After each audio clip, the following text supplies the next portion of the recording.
दोस्तों जरा सोचिए, अगर किसी लड़ाकू विमान के पास दुनिया के सबसे आधुनिक हथियार हो, वह रडार से बचकर उड़ सकता हो, उसकी रफ्तार शानदार हो, लेकिन उसके पास इंजन ही ना हो, तो क्या वह आसमान में उड़ पाएगा? तो इसका जवाब है बिल्कुल नहीं। यही वजह है कि आज हम बात करेंगे उस फैसले की जो आने वाले कई दशकों तक भारत की हवाई ताकत तय कर सकता है। यह सिर्फ एक इंजन चुनने का मामला नहीं है, बल्कि ये फैसला तय करेगा कि भारत हमेशा दूसरे देशों पर निर्भर रहेगा या फिर दुनिया को इंजन बेचने वाले देशों की कतार में शामिल होगा। दोस्तों, भारत इस समय अपने सबसे बड़े लड़ाकू विमान प्रोजेक्ट AMCA पर तेजी से काम कर रहा है। यह भारत का पहला ऐसा स्वदेशी लड़ाकू विमान होगा जिसे भविष्य की जरूरतों को ध्यान में रखकर बनाया जा रहा है। आसान भाषा में कहें तो यह वही विमान है जो आने वाले समय में भारतीय वायुसेना की सबसे बड़ी ताकत बनने वाला है।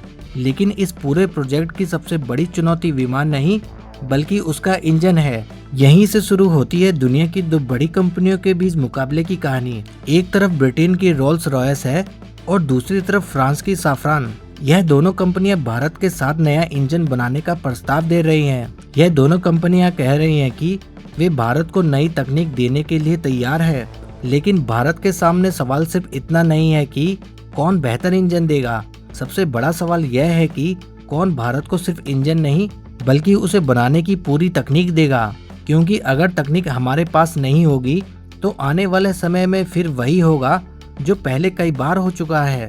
आपको तेजस लड़ाकू विमान का मामला याद होगा। विमान भारत में तैयार था, लेकिन इंजन समय पर नहीं पहुंचे। नतीजा यह हुआ कि तैयार विमान भी उड़ान नहीं भर सके।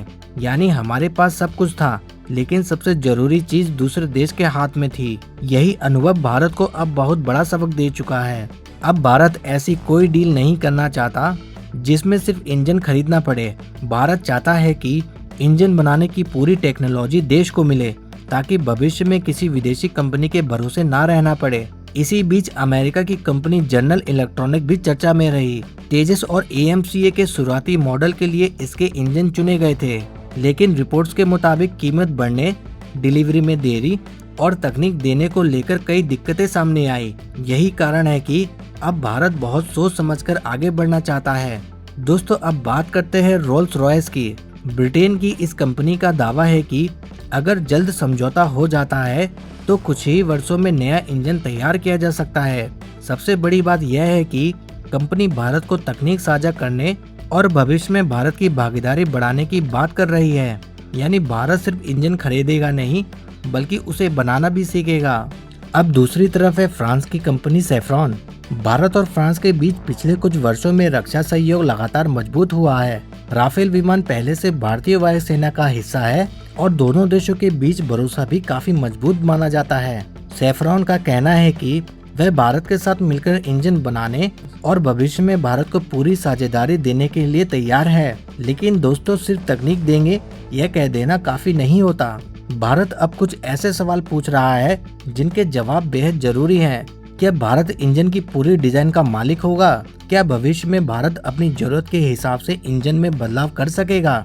क्या भारत किसी विदेशी अनुमति के उसे बेहतर बना सकेगा? और सबसे बड़ा सवाल, क्या भारत भविष्य में इसी तकनीक के आधार पर अपना नया इंजन खुद बना सकेगा? अगर इन सवालों का जवाब हाँ नहीं है, तो फिर आत्मनिर्भरता सिर्फ कागजों तक ही सीमित रह जाएगी। भारत पहले भी अपना इंजन बनाने की कोशिश कर चुका है। कई साल पहले कावेरी इंजन परियोजना शुरू हुई थी। वैज्ञानिकों ने पूरी मेहनत की, लेकिन उस समय देश के पास जरूरी तकनीक, आधुनिक कारखाने और मजबूत औद्योगिक व्यवस्था नहीं थी, इसलिए यह सपना पूरा नहीं हो सका। लेकिन आज तस्वीर बदल चुकी है। आज भारत के पास पहले से कहीं बेहतर तकनीक है। देश में रक्षा क्षेत्र में निजी कंपनियां भी तेजी से काम कर रही है। नई फैक्ट्री बन रही है, आधुनिक मशीनें हैं और सबसे बड़ी बात, भारत अब सिर्फ खरीदना नहीं बल्कि खुद बनाना चाहता है।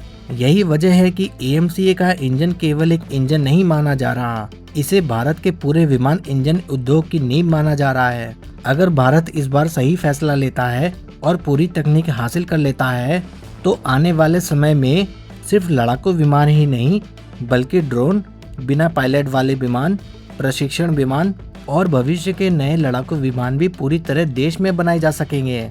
इतना ही नहीं, भारत उन चुनिंदा देशों की सूची में शामिल हो सकता है जो अपने दम पर विमान के इंजन बनाते हैं। और दूसरे देशों को भी बेचते हैं। यानी आज लिया गया फैसला सिर्फ AMCA के लिए नहीं होगा, यह आने वाली नई पीढ़ियों के लिए होगा। इसलिए भारत इस बार जल्दबाजी नहीं करना चाहता।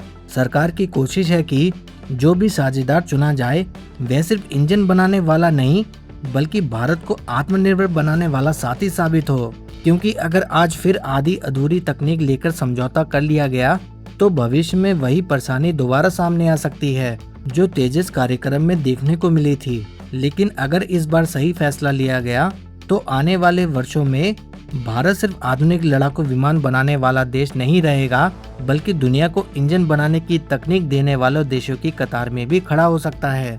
यही वजह है कि AMCA का इंजन सिर्फ एक रक्षा सौदा नहीं बल्कि भारत के भविष्य का सबसे बड़ा फैसला माना जा रहा है। अब देखना होगा कि भारत आखिर किस देश और किस कंपनी पर भरोसा करता है। दोस्तों, आपको क्या लगता है कि भारत को सिर्फ इंजन खरीदना चाहिए या फिर हर हाल में पूरी तकनीक लेकर ही समझौता करना चाहिए? आप अपनी राय हमें कमेंट में जरूर बताएं। अगर आपको हमारे द्वारा दी गई जानकारी पसंद आई हो तो प्लीज़ वीडियो को लाइक करें, शेयर करें और चैनल को सब्सक्राइब करना बिल्कुल ना भूलें। जय हिंद, जय भारत।